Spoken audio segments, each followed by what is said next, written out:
I realized that I was dressing almost performatively not that long ago. I really wanted to dress well, and I really thought that meant I had to dress like an influencer. And turns out that no, that's just such a simple way of saying it, but you don't have to dress like an influencer. Influencers are really there to sell things, not so much to inspire you or to give you value. There are sometimes influencers or content creators who make great content. I hope to actually bring some value to some people's lives, but in reality, I feel like I watch a lot of content and there's so much sameness. And I feel like we value sameness so much. And it feels like we are valuing a lack of individuality and like a central voice. There's this woman who was at this influencer event, and I wasn't able to find it before filming it, but she was wearing the same outfit as everyone else, which was just light jeans. I think it was a white top and a trench coat. And that was the entire outfit. And I loved that outfit, but that outfit does not define me. I was recently looking at my wardrobe and I realized that there's a central theme, there's a central thesis of what my wardrobe is. And that central thesis is me. It's not so much something that someone else picked out for me. And I think that's the thing about influencer culture is that a lot of what you are looking at has been picked out for them, not things that are actually things that they wear. And it's more of like they're selling a lifestyle, and the lifestyle seems to be relatively the same. They're living in a certain area, a big metropolitan city sometimes, or a small country town, and they are trying to sell you things that someone like them would wear instead of adding value. You are wearing something that someone who would live in a loft in Manhattan would wear, who definitely watched one too many Sex and the City episodes and identifies with being a Carrie. Or you are identifying with a trad wife who is raising chickens. My favorite one, the Paris one.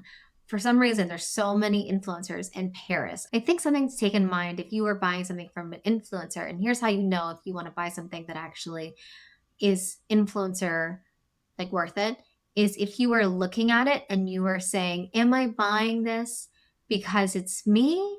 Or am I buying it because I aspire to have that lifestyle? Style and true personal style comes from you and your life, no one else's. My life is so focused on dog walks, my train commute every day, going into the office, being comfortable on my couch, being able to go get drinks with my girlfriends.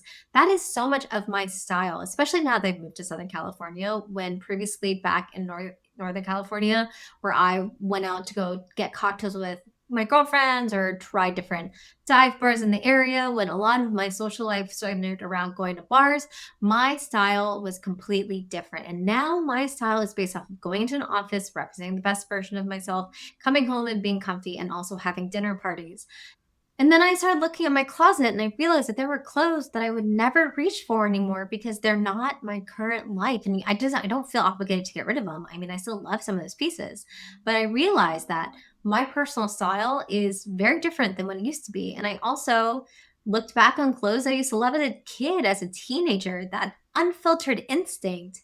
And I started incorporating that into my life. And then I realized those were my identifiers. That's what was giving the spice of life to my personal style.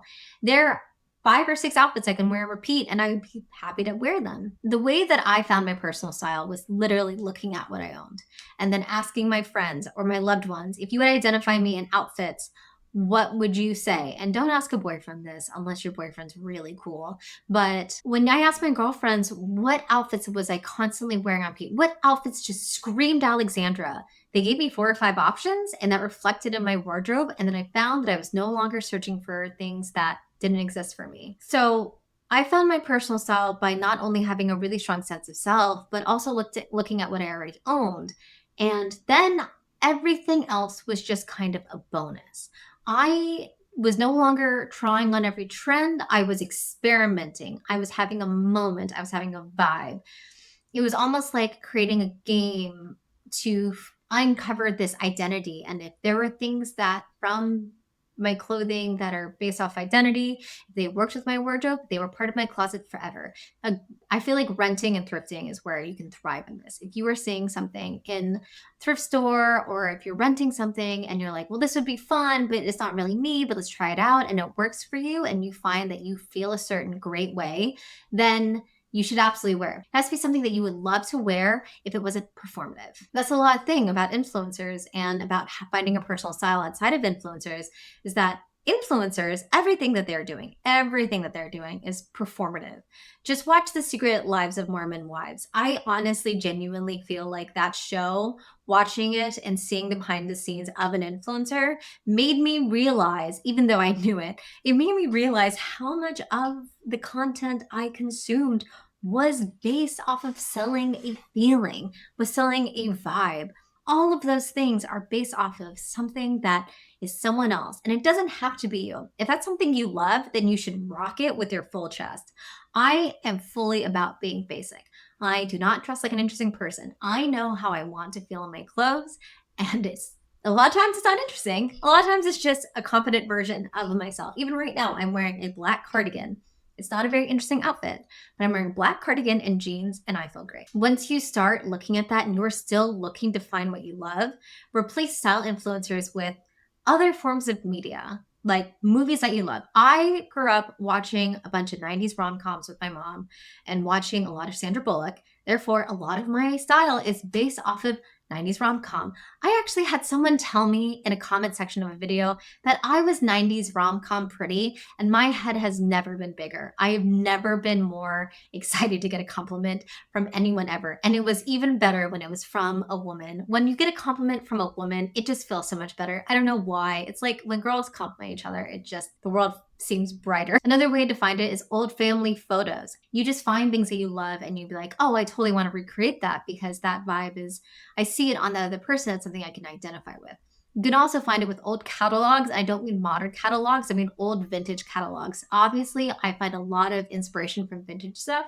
This is a great way to be inspired without feeling like you have to give up any form of personality. Also, thinking about movies or music or characters that have shaped you, you want to use these, but not as templates. You don't want to copy and paste your style. You just want to use the elements that work for you. You want to use them as a reference, not a template. If your wardrobe is an essay, you're not going to go off of one reference. You're not only going to pull one source because that's going to be the most biased essay of all time. You need to pull several. You need to have a full, complete wardrobe on top of having a full, complete vision of what works for you. The thing that I'm trying to emphasize when it comes to personal style is that you have instincts. I had instincts that I was not listening to because it was bogged down by TikTok algorithms and Pinterest that was 99% ads. They have been buried under save folders that I never looked at again. And I just needed to go and find the instincts again. And that's the best way to build a personal style without feeling like an influencer or like feeling like you have to dress like an influencer. I make YouTube videos. I don't think you have to buy anything that I wear. Totally fine with me if you do not want to buy things from my wardrobe. But I really do want to add value in a way of saying, this is what works for me. This is what works for my body. This is what makes me feel good. Only to set a reference of, I want you to also feel like this. I want you to find things that also work for you. And the main question to ask yourself while you are wearing outfits and trying to find your personal style is, would you feel good about this outfit in private? When you put something on, if no one else saw you in it, would you love it? Because great outfits and dressing well are not about being seen, it's about seeing yourself.